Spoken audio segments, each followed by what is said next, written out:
She did not scream. She did not bark. Because when you've been forgotten long enough, even your voice starts to disappear. She was bruised and cut. Her eyes were hollow and wet as if they had already said goodbye. Each inhale was a struggle. And when someone finally found her, they did not see a dog. They witnessed a soul slipping away. She was small and fragile, not just her bones and skin, but in her belief that there was anything to live for. But this woman, she was not put off by infection or blood.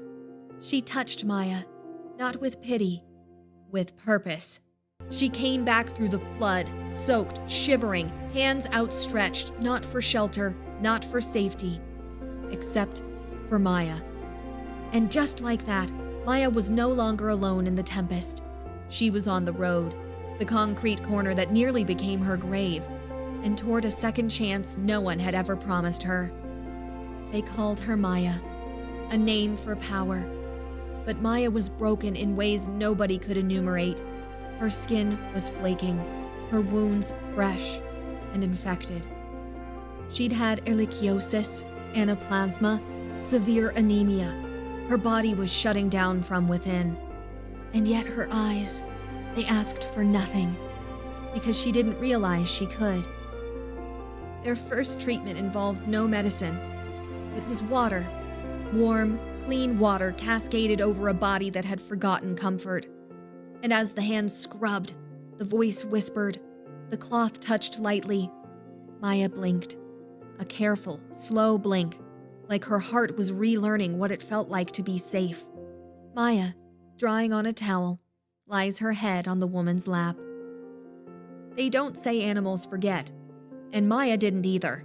She remembered every hand that slapped her, but she also knew the first one that didn't.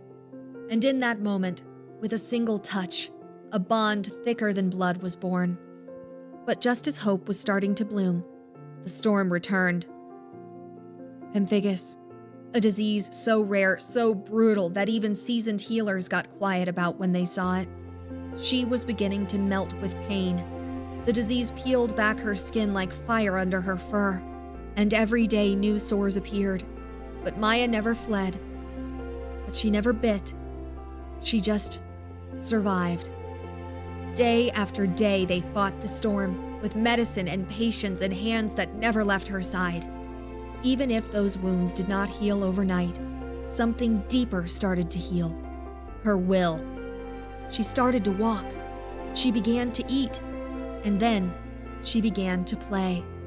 Not like a dog who was once broken, but like one who had determined she would never be again. The last wound was the physical. They took out what could not be saved, not just flesh, but history. And when she awoke, weak and groggy, she searched for the one thing that had endured through every pain, her. And when she discovered her, she napped. And when the time came, she found a home. She strolled into it as if she had always been expected. 3 dogs wagged their tails. Kids touched it with awe. And Maya, who was too fragile to lift her head, walked towards us with a smile only love could create. This was not just a rescue. This was a rewriting of fate.